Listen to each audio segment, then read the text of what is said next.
back to Sipping and Spilling podcast. Today I have a beautiful guest with me. Hi everyone, it's Diana Karchevsky. I am the host of my podcast 158.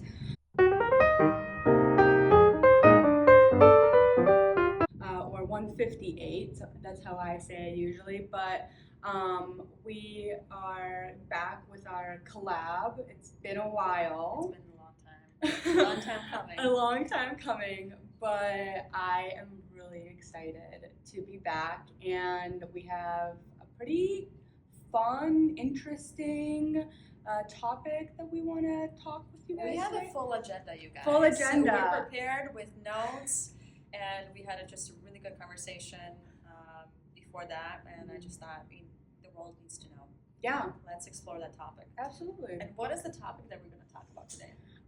So the topic that we're going to talk about today is kind of about female health, female empowerment, just being your feminine self, and how you can kind of improve it or learn something if you have a question about like your health in general as a female.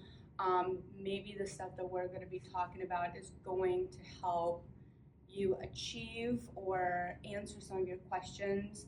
And I also, before we get started, I also want to make a disclaimer that myself and Mila, we are not certified professionals. This is just from research, from our own knowledge, our own opinions. Some things, I'm also going to school to become a nurse. So these are some things that I've also learned, but I am not a certified nurse yet. I'm only at the beginning of my journey. Her journey, yes. I'm so proud of you. Thank you. But I am extremely excited to share what we have today. And I'm really also going to enjoy and very excited to learn your perspective and how your upbringing as a female was compared to my upbringing as a female, and what we have learned now that we're adults and we're in, you're married, I'm in a long-term relationship. How is that as a female, how we are in the society? So that's kind of what we're going to be talking about. We are going to go a little bit more intimate as well. If that makes you uncomfortable, that's okay. But just a little disclaimers here. So yeah. And if you want to skip forward, there's going to be timestamps available, so you can skip forward to whatever topic is more interesting to you. Yeah, absolutely. Okay. All right. Well, let's just kind of get let's get what's going on in your life. Yeah. How you been? How's your week going? Yes. So my week has been really busy. Big milestones in my life is, like I said before, I got accepted into my Master's of Nursing. So for those who do listen to my podcast and do know me, I've had a lot of life changes happening, and I haven't posted for a really long time. But it's a part of growth. It's a part of learning about who you are as a person, and where you were, like beginning of high school, end of high school, beginning of college, end of college, start going into the world. You are going to change, and but I also just recently moved in with my boyfriend. Congratulations! Thank Very you. exciting. Yeah. So I would say those are pretty big, two major things that are happening in my life. Anything that you have going on? I have a lot going on. Oh, I'm so busy. Spill it, girl. I think I'm going to be going through a major shift very soon, or at least I'm feeling it. But regardless, I'm always going through shifts because in the beginning of this year, I believe in the universe. Yeah.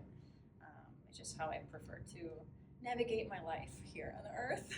And I asked the universe, I'm like, universe, I think I'm ready for a big transformation. Like, I know, you always have this, maybe another version of you that will grow up eventually, or like a Diana that you look up to. Yeah.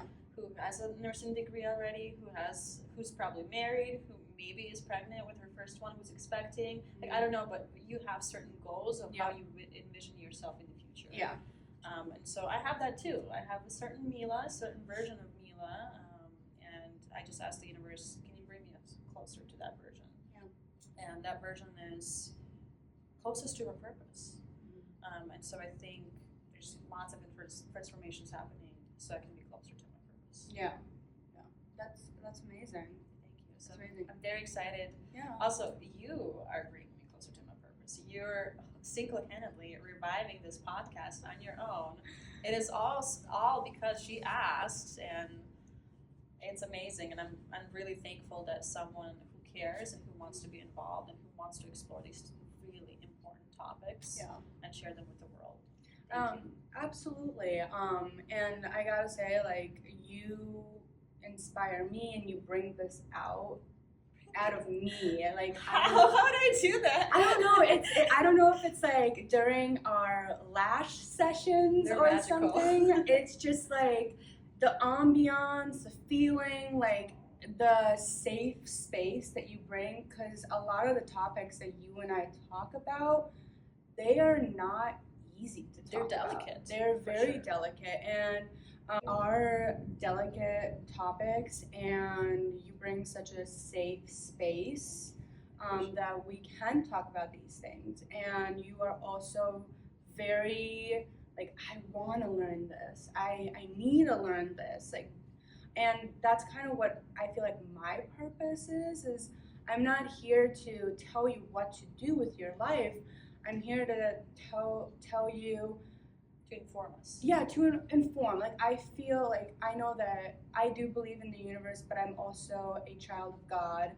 So I believe in God. I believe that He brought me onto here to help those to help themselves.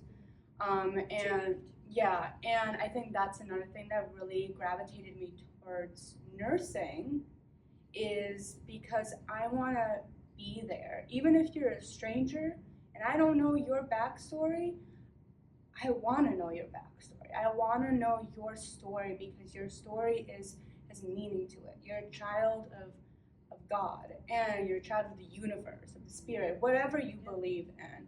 I'm not trying to make this like a religious thing, because, all you and like all our listeners are on different levels of spirituality. But that's kind of what I, like whenever I talk with a purpose and a meaning, and to help, to help you. And to help all walks of everyone. life. Yeah, exactly. I even help my dog. Yes. Yes, and my cats. Yes, as we should. As we should. As a good pat mom, you should be doing that. Yeah, or pat dad, whatever. Yeah. But yeah. So I'm glad that we can talk about these things, and kind of to jump into our first topic, is a lot of females are not well informed about female health, right? And I think, and we can't blame our parents for this, but it's generational education, I feel like. When we talk about like sexual like intercourse, or vibrators, or anything to do with like pleasure, if you grew up in like a religious household, it might be frowned upon and not a good thing, and Taboo. Yeah, taboo. It's hard to go talk to your parents about it. I got really blessed with a mom that is not embarrassed to talk about, but her generation upbringing was a little bit different and a little bit harder to talk about these things. But it's a normal thing. It is a normal thing, and it should become normal. I don't know if you have any Sure. pointers on that? From my perspective, I had parents who never talked about this topic. Yeah. Ever. I understood that it was something that we don't touch, and it's something that is almost like from church. They were instilling that that is something that you should not be involved in, and that is something that you shouldn't know until you're married. And I think that is the biggest problem is that people like me and the generation that is growing up like that does not have a safe space to discuss this topic because it exists. We should talk about it. Absolutely, we should talk about So it. I'm glad that we do now. Yeah, absolutely. And I know that a lot more females are coming forth and talking about it. Like I see Instagram reels and TikToks about, I'm a woman health nurse practitioner, or I'm a woman health MD, and these are the things you need to focus. And these are the people that I can't, you can't 100% believe what is on social media, but it is like information, it is people coming out, it is stuff that I talk about with my partner, stuff that I talk about with my friends, and stuff that I want to talk about in society as a whole. Yeah. And some people, I notice this a lot is, and this is kind of like a sensitive moment, but females worry a lot about the smell and the health of their genital area, their vaginal area. And where do you think that like stigma of taking care of that comes from? To be honest, I've never had that. Like really? For me, that's so new. Mhm. And although I did I don't know if I'm gonna cut it out or not. Like I did eventually experiment with smell, and it's like I had no idea what to do, why it's happening, what is going on, and how to take care of it. Yeah. So from my research and what I've learned so far, because I've had friends come to me and they're like, Deanna, my boyfriend said this, or I went on a date and experienced that. Why am I experiencing it? Should I try special gummies? Should I eat something different? Should I use special like shampoo? No, just plain no. So your vaginal health, it does its own self-cleaning. It does its own reboot, restart. That's pretty cool. Yeah, with the computer. It's really cool. Like it is amazing what we could do. Like the discharge and the lubricant. It's all about like it does its own job. That's why like during like sex, when you put lubricant, sometimes it's not the best. So I recommend mainly having just water based. Where I say to start is if you're having like itchiness, yeast infection, UTIs constantly, start with your hygiene. That is the number one thing. And that is what all doctors or nurses or any healthcare professional will tell you. Start with your hygiene. What are you doing in your day-to-day? What are you eating? What kind of products are you using? What kind of underwear you're wearing? Absolutely. How often you're changing it? How often you're changing it? Yeah, and that's something that you and I like talked about before. You're like, oh, let's share this, and I'm like, okay, I'm gonna write it down. So I have a big paragraph. Cool. It's so cool. Someone who never I wish I had right now, and it's also I want to establish that there's this uncomfortable phase that we go through. That it's like a discovery, and it's also like, okay, but this was taboo, and I was conditioned my entire life that we don't talk about this, and it's uncomfortable to bring up. And I'm over that phase, or at least I'm on the end of journey of that phase that I want to know. And Yeah. I'm actually more comfortable talking about these topics Yeah. because I understand the importance Yeah. and the impact it has on me as a Yeah. woman. Absolutely. And like I know I want to become a mother. I know you want to become a mother I at love some to. point. But it's good that we're talking about this now, that if we have a daughter or if we have even a son that wants to ask questions, we can educate, because I feel like not only females are not getting educated, but it's also males that are not getting educated.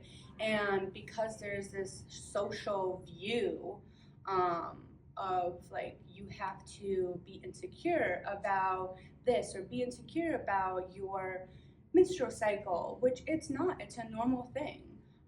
It's like just like we go to the bathroom, normal thing. Same with we have the menstrual cycle. Yeah. It's normal. It's Part of who we are. it is Part of our biology. yeah, it's our biology saying that we are the human who reproduces. We carry a human in us, and what people don't understand is menstruation is your uterus is shedding. It's just shedding. It's like if you have a pet snake and they're shedding their skin, that's the same exact thing. That's pretty cool. But kind of going back to the vaginal health. So I tell this to everyone: don't sleep with underwear. Don't So sleep I've been with doing underwear. it right. Yeah. Yeah. So if you have been doing it, you're doing a great job. By the way, it's illegal. I'm just kidding. No. You're allowed to sleep with your underwear, but not naked. Wait. You're allowed to sleep without your underwear, but you're not allowed to sleep naked. You can sleep naked. You can't. In the state of Minnesota, it's illegal to sleep naked. Wait, you have your laptop. Search it up right now. Really? Yeah. Yes, you can legally sleep naked in your own home in Minnesota. You can? You can. Wait, that's AI telling you that. What about the actual... Let's go on Reddit, shall we? 10 wacky Minnesota laws. It is legal to sleep naked. Don't trust AI. All American title company. To sleep naked. This is another one that is most likely false. Oh. Yeah. Again, with several articles included, no list could find any such law in the books. Oh my god, so it was all a lie. Yeah, I was like, because you can do whatever you want. Debunked. Okay. It is like illegal to show any signs of being completely nude in really any state or peeing in public places, because then you are right away considered a sex offender. Okay. So you will forever be a sex offender if you pee in public or you walk around naked in public. Okay. Like even if you didn't do anything wrong, I just found this out. But even That's even if you didn't do anything wrong, you will be automatic. If you get caught, you're a sex offender, and you have to like go around to every like person, be like, "Hi, I'm a registered sex offender," and it's only because you like I had rebuke to. that. It's only because you had to pee somewhere. Well, also, I think we're so civilized and progressive that you have to pee outside in public. That's kind of weird. But then, I get it in nature, no problem. Or yeah. But like, Mm-hmm. if there's access to a restroom to your comfort level, why not? You know? Yeah, because like even if you are homeless and living, there are porta potties around in the city. There are like places that will allow you to use the bathroom, or I don't know, but yeah, That's interesting. being fully naked Okay. is really good for your body to sleep, because we're wearing clothes, because naturally we're mammals, we're animals. We shouldn't be wearing clothing. I mean, that's what it says in the first book in the Bible, Genesis. Adam and Eve, they're fully naked. Only because they become wearing clothes is because they ate the apple and they saw what like God saw. And then they realized, oh my God, we're naked. We shouldn't be showing our, private parts. So that's kind of like go biblical. That's how like what happened. But technically, God didn't create us to wear clothing. But anyways, but always as like specifically as females, because we're like wearing underwear and liners and pants or like shorts, dresses, we work out, moisture builds up, bacteria builds up, which causes the foul odor because your pH levels get misbalanced. So going to sleep, naked, or if you don't feel comfortable sleeping naked, but sleeping without underwear,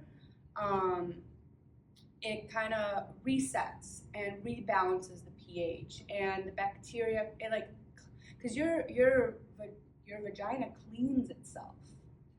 That's why they sometimes say like when you're washing your body, you don't need to be putting a ton of soap down there because it cleanses itself. But if you are taking like those pineapple gummies that I see viral on TikTok, or really any like gummies or supplements that are going to help with vaginal health, like I said, unless your doctor prescribed it for you, it will make your pH levels so disbalanced, maybe not at first, but over time it will, that it's going to cause that foul odor and it's not going to help you, it's going to worsen everything. And also, like, I was taught at like a younger age, because I struggle with UTIs, is I have either 2 washcloths or 2 loofahs, one for my body and one for like the private part. And I change my underwear all the time too. And another thing that I did research on is that switch to cotton underwear. Okay, why is that? Cotton is breathable, lighter, So it and allows it to breathe. it allows your area to breathe, which is very important because, like I said, we're all day closing our girls out and keeping the moisture in. And that's why we get itchy sometimes, especially like, hey, if you're a full bush girl, like, oh my God, I'm proud of you. Like it's, for me, it's uncomfortable, but I recommend to not be a full bush girl because bacteria builds up Even in the hairs. in the hairs. So what is the purpose of the hairs then? I mean, the hair does, it does help keep bacteria away from going inside. Yes, it has a good purpose for it. But if you're not, you would have to just wash your body every day. And like more often, because although it's keeping the bacteria away, but it's keeping it in the hair. Right. It's like, the hair is on. yeah, it's like, Makes sense. your eyebrows, when you're sweating, it like stops the sweat. So or your lashes stop bacteria getting into your eyes. The same thing. I mean, you do lashes, and if we don't wash our lashes, Bacteria will get inside your eye. it'll get inside your eye, and you will create crusties on your Infection. lashes, infection. Same thing in your downstairs area. Now, another thing that I did also learn is, let's see, there is, if you do, oh, there we go, okay. If you do want to kind of fix up more of that pH level and the smell and the health of your vaginal area, get a pH balancer like boric, that has boric acid in it. Why is that important? Boric acid is kind of helps with the pH level, but this is just like something that I researched. You might not be able to do it. Again, like you should talk to your doctor about it, your gynecologist, because it might be completely like different for people. But I just came across like an article when I was trying to find a little bit more information for this podcast, and it said that boric acid is a pH balancer, and if you have foul odor, start with that because foul odor means your pH is low, is weird. Yeast infection. Does it mean that it's up or low, or does it mean it's off balance? It's just off balance. Okay. To find out if it's up, like up or down or wherever, like you would have to go to a doctor to figure that out, because you would have to like do vaginal tests or like blood work, something like that. But the first sign or symptom that the balance is off is the odor. Yeah, it's odor. I mean, your discharge and your odor says everything right away. If you look, if you ever saw like charts where it showed like different kinds of discharge and what it means, Yes. like if you have clumpy, kind of like cottage look, yellowish, or white, that's or yeasty, watery, yeah, right? That's what yeast, and it's very common to get yeast infections. It's also very common to get UTIs because we have bacteria. Because as females, our vaginal area is really close to our anal area, and like our vaginal and because our female area, so the urethral, the vaginal, and then the anal is so close together that we have this bacteria, I believe it's like common that lives is E. coli, and that's why like first thing that we learn about when we become parents or when we're learning our bathroom like etiquette is wipe front to back, because if we wipe back to front, we're bringing that bacteria, that like poop, feces, yeah, more technical term. For our listeners. Yes, for our listeners, healthcare people too. If we go back to front, we're bringing that bacteria into our vaginal and our urethral, which is the most sensitive part as a female. It is super sensitive. And once you get a UTI once, it's easier to get it again and again because you are weakening your area. So if you're having like sex, for example, pee right after you have sex, because your urine and you pushing out whatever was like in that area, you're cleaning it. And sit on the toilet for a little bit too. So if you're having like full intercourse, sit on the toilet, let the semen and anything that went up go at gravity, let gravity force it down. And then I usually recommend you don't have to do like a full shower, but like take a shower, clean it up, or like put a little bit of soap in there, like antibacterial soap that's meant for vaginal area. I'm not saying like don't use any like general soap. It's not good for you. Another thing that females kind of don't know is it's when you're constantly having issues with getting UTIs or yeast infections, but you're doing all the right steps. Maybe it's something to do with your partner. Is your partner being clean? It's a hard pill to swallow. Yeah, and it's a hard topic to talk about with your partner, especially when you're like in a new maybe relationship. Like, are they cleaning themselves right after sex? Are they cleaning themselves well? If they are not circumcised, are they cleaning in that skin? Are they cleaning around their balls?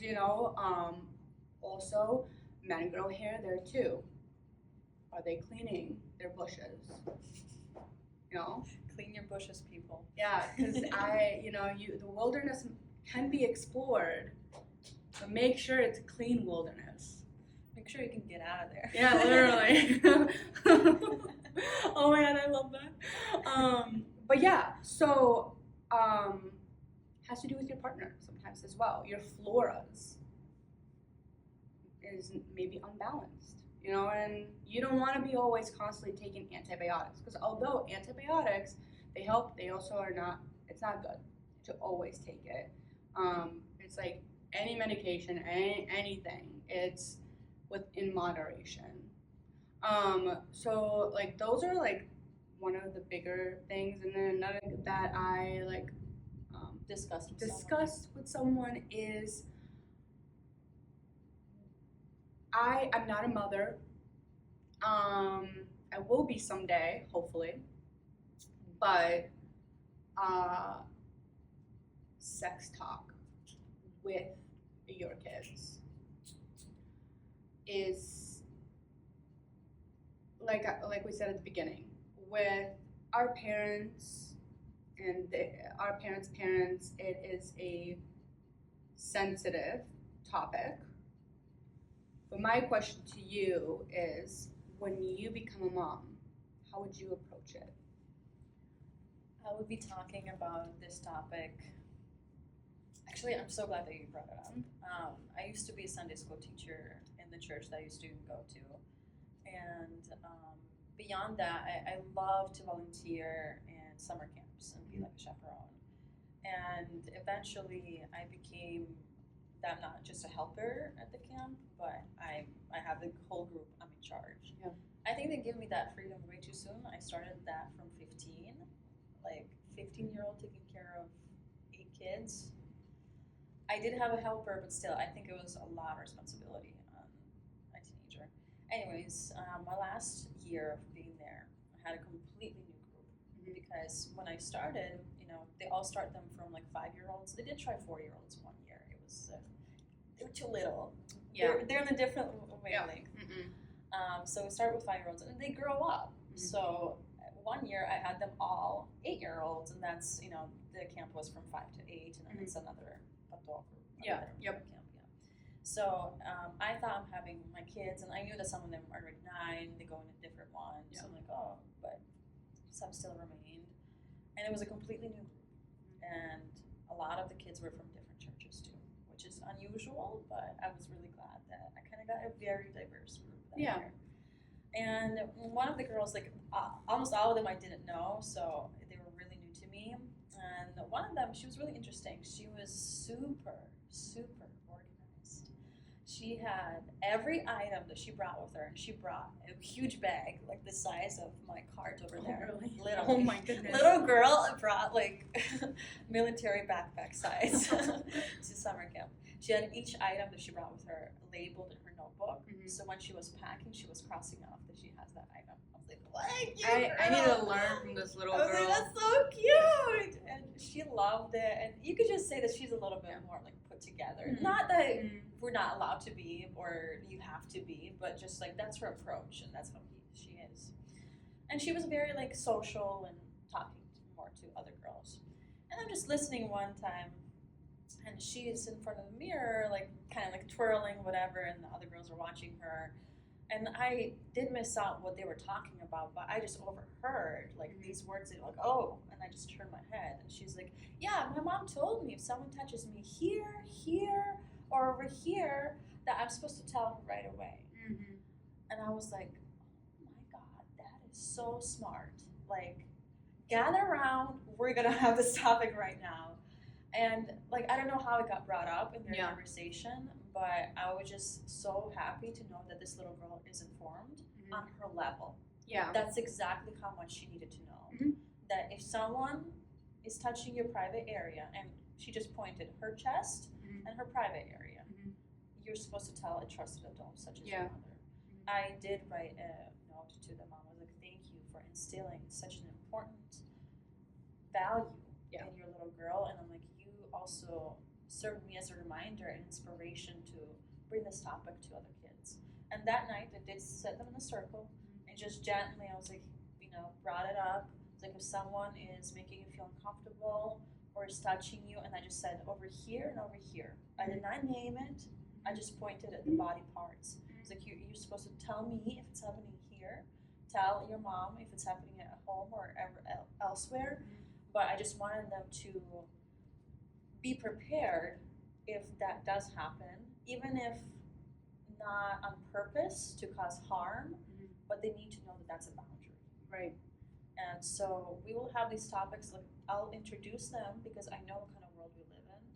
How it's that Yeah. sensitive and that big. Like it surfaced and it came from so far. And I just want to recognize that. I'm not going to be the one hiding in the rock, pretending like we don't know. No, we know. I'm very educated. I'm very well informed. Hence why I have this beautiful, soon to be a very good professional exploring this topic because we understand the importance of them, and it's because of people like us we will create a better future for our children. Yeah. And guys, we don't have children yet, and we are already thinking of them. Yeah. So that just because we were also once children, and we know how it is not to feel protected or not even feel comfortable to have a trusted person to share that. If something does show up. Yeah. And our brains they develop like when we hit a certain age, we're very, very curious. My friend actually just read a book. I don't remember quite what it's called, but it's about the brain development of a male, and from it's like newborn all the way to like adulthood, and it's the development that they have. A lot of it is like throughout. And I'm not trying to like shit on male or anything, because females, some of them do the same thing, but when they are at like high school, maybe like middle school, and through like high school age, they think with their pants and not with their heads, and there will come a time where you are gonna have questions, kind of like that girl. She was like, "Oh, don't touch me here, don't touch me here." That's what my mom told me, and she was told the right thing at the right age. And I think everyone has to be told certain things as the correct time of their development. Beautifully The said. correct time at their development. Well put. Because I don't think that a middle schooler or an elementary student, unless they come to you with questions, need to know what sexual intercourse is. Too much for them. Too much. They don't need to know what a vibrator is. They also can't comprehend the concept. They can't. They can't. They're not at the level. They might ask you like, "Hey, what is that thing in between boys' like legs?" They might be curious. Yeah, which is part of development. Yeah. Or they have, brothers or sisters. Mm-hmm. That's when you're like, "Oh, that's male. Mm-hmm. That's female. That's their organs," and that's all they need to know.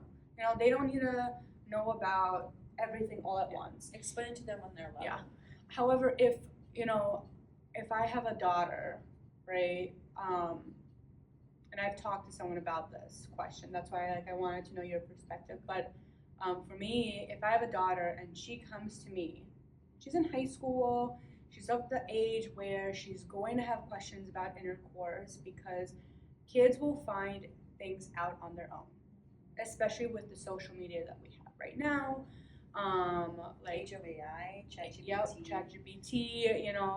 Nothing is hidden anymore. But I want to make sure that my child can come to me in a safe space and ask the questions that he or she wants to ask. But if my daughter's like, "Mom, I think I'm ready to take the next step of having sex with like my current partner," instead of scolding her, I would be like, "Okay, let's talk about it. I love that. Let's talk about it. What are your questions? And if you want to do this, let's go to the doctor, let's put you on the pill, or whatever is the best. Let me birth take control. care of you on this journey." Exactly. Let's do this together. I want you to have a good experience. I want a natural experience. Quality experience. Because doing it your first time is nerve-wracking, and you don't know what to do. You don't know even how to put on a condom properly. That's why dads you need to teach your sons those things too, you know, because it is a very vulnerable moment for both. Yeah. But boys have to get educated as well. Thank you for highlighting that. Yeah, boys have to get educated. I cannot pressure that even more because, you know, there are men out there that are not educated and they put everything on females, and we're not your mothers. You have a mom, you know, or you have two dads or two moms, whatever, but you have parents. And I'm here just to be a partner. I'm here to work with you through this together. If it's our first time, each other's first times, or my first time, like, I need your help, you know, or Teamwork. teamwork makes the dream work. Literally, there's no I in team. And if you normalize that, you can for sure make it more safe sex for Yes. teens if they want to have it before marriage. Yeah. Which I totally like. I get it. I'm not a person who, you know, if you want to wait till marriage, I'm for that. If you don't, I'm for that as well. You know, everyone It's has your choice. It's your choice, your body. And God made sex for a reason. God created sex. The universe created sex. It's a normal thing, Part of us. but society made it weird. I don't love that you said that. I love that you admitted that. And I also would like to talk to you, why is it weird in our society? I have a theory that because it's beneficial for the business. Oh yeah. To keep people malinformed or misinformed, so they can purchase, so they can search and buy certain things, products, courses, whatever it might be. But I think it's education is where you feel safe, because knowledge is power. Absolutely. So I think without having that knowledge, they took the power away from us, and they can utilize our lack of knowledge into purchasing whatever they're selling. And that is a lot what these, you know, religions, or like these churches, mosques, synagogues, whatever, make business out of it. Yeah. And I'm all for, you know, supporting religious leaders, religious, you know, temples. Don't force it. And tell me the truth. You know, I know, and this will probably, I want to glaze over this topic because I want to make a podcast about this. Sure. But I feel like a lot of these places, and also the government, I mean, it's not a shocker, they are either misinforming, or like you said, or they're not giving us the full story just to make money off of it. And all of that is ruled in shame. Yeah. We as women carry a humongous amount of shame about who we are, that we even bleed once a month, that we have vaginas. We're being shamed for that, and that's ridiculous. It is ridiculous. It's really hypocritical. It's ridiculous that I was ashamed, you know, and in high school I remember I would quickly grab my pad into my pocket or in my shirt and run to the bathroom. Or no one can know. No one can know. Nobody's secret mission. Yeah. And you know, but again, it's education, it's knowledge, it's everything that we're talking about today on this podcast is the lack of education. And I'm really proud of our generation right now making it normal to have these conversations. And I agree with the fact of having sex talk or sex education to fifth graders, because that's when I was like learning that. I don't, or like a video of a female giving birth. Oh God. Yeah, I don't think I quite agree with that, and I don't know if schools do that anymore, But when I was in traumatizing. when I was in 5th grade, that's what we saw. That's what we learned. Was it standard like across Yeah, all schools? yeah, it was standard. Schools? No, it was Wow. standard. Like it was I'm glad I taught. skipped 5th grade in America. Yeah, like I That's crazy. I don't think a 5th grader needs to see a woman give birth, or have like a full sex talk. Again, on their level. I mean, Tell it on their most- level. I mean, I like- think middle school or even high school, I would have like you can understand like honestly the impact of that experience. I think the really big reason why they want to have sex talk is it's already hitting that age where females are starting their menstruation, because 5th grade you turn 11, 12. Then when you hit middle school, it's already like most females already are and having. over summer. And over summer You change and you're a new you person. change, puberty hits. That's I think what they're trying to get there. So I'm trying to say like more like a devil's advocate, which I can understand, but also I don't think it is the school's job to teach these things. Okay. Whose job is it? I think I can understand for schools to send out like packets or brochures that can help parents. And I know it's To get parents involved. Yes, it's a super sensitive topic, and it's really hard, and it's very uncomfortable. You're onto something though. But I think parents need to talk about this thing, because they're the ones who are the true influencers of child development. Yeah. They're the first step of child development. You're 100% correct about that. When I want to send my child to school, especially public school, I mean, I went to a charter school, but it's still fairly like, close to being public. But I want my kids to go there to learn about history, science, mathematics, all the stuff they need to know to be ready for ACTs, SATs. Talk about. No one's teaching us in schools about how to write a resume, how to interview, how to do taxes. In college, they're like, oh, here's a class for that, but it's only one class, and it gets booked up very quickly. Life things like that on how to pay bills. I mean, I'm saying like a middle schooler shouldn't need to know that. Still, we're preparing them for the future, right? Yes, exactly.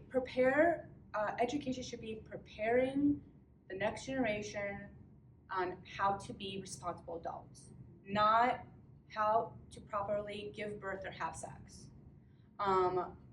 Also, I don't really agree with the fact about promoting different like sexuality and education. Again, that is a parent's thing. I'm sending my child there to get an education, not to really figure out their sexual preferences. So your goal is to get more parents involved into having these topics discussed in their homes. Yes. I think that's amazing that someone who is in a journey of getting your degree, you're realizing that in such early step of your journey. And the reason why I say that is because I follow a really good psychiatrist, therapist. She calls herself a motivational speaker. Yeah. But she's a therapist. Okay. That's her job. Yeah. And she has amazing videos online. Like I saved all her videos, most of them, because they're so helpful. Just the way she talks, she always talks in examples, like storytelling. So it just, for me as a visual one, I can represent in my head. But her main is to get something to the parents. And she talks about kids a lot. But she always has an approach of a parent. And at one of the videos, she mentioned why. She explained, she's like, I started to work with kids, and she was working with severe cases. So she was working with little kids, but her main category was young adults, and she was like on the suicidal hotline, like reverting someone from suicide. So very delicate, very highly trained professional, and extremely smart. And she said, I started with that, and then I noticed that, okay, I'll get the kid out, like on an emotional level, to explain me things and make them happy, and then they come back home, and they're back to square one, because the environment at home is creating them of who they are. Like it's an agitating environment, so of course the kid is angry. Right. And she's like, and I noticed that I'm almost doing them disservice because I'm pulling them up and then they go back in. I'm pulling them up and they go back in. It's like it's almost traumatizing that we're doing this because there's no stability. If I pulled them up and they were always there, they would get better. But because they're getting back in, there's no results. Yeah. And she said, who's the problem? The parents, the environment. And that's why she started creating these videos. She's like, I want to get to the parents. Yeah. And she saw that it needs to happen. And she single-handedly is doing it in the best way that she can. So I'm so glad that you as a young professional on your journey, you're recognizing that we need to start from the root. Yeah.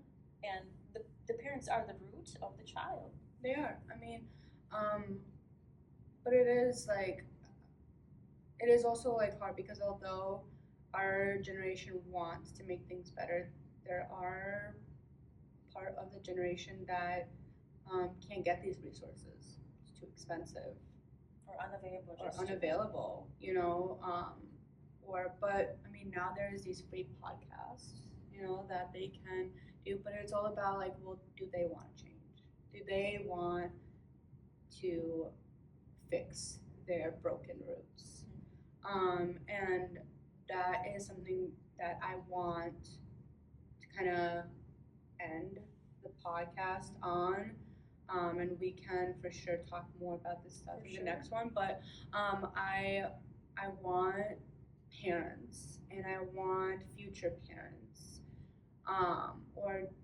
and females, males, everyone. We talked a lot, not just about female health on this podcast, but I really want you to think is, what is the root problem of your mindset?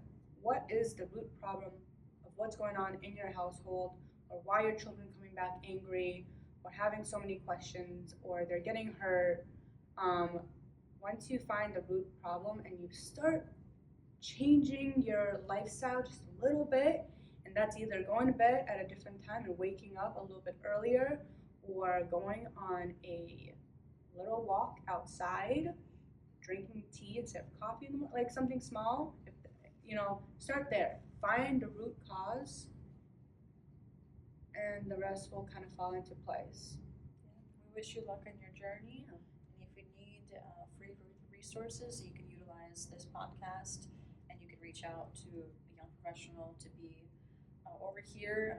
I'll link all her information in the description, so you can find her and you can chat with her in any topics that you want to, even if it's not related to about health. Yeah. Because we're wide in exploring the topics, and we love talking about so many things. It's just something that we're focusing on currently. Yeah, absolutely. And please, like Mila said, feel free to reach out, and if you have a topic that you want us to research a little bit more about, to talk more about, like, please let us know. And on that note, thank you so much, and enjoy your week, month, Easter. I don't know. Rest of the year. No. Come back. Well, rest of the week. Yeah, rest of the week. We'll be back. We're not going away. No, we're not. We'll revive this podcast, so the only way is moving forward. Alrighty. Thank you so much for listening, and we'll see you in the next one. Bye.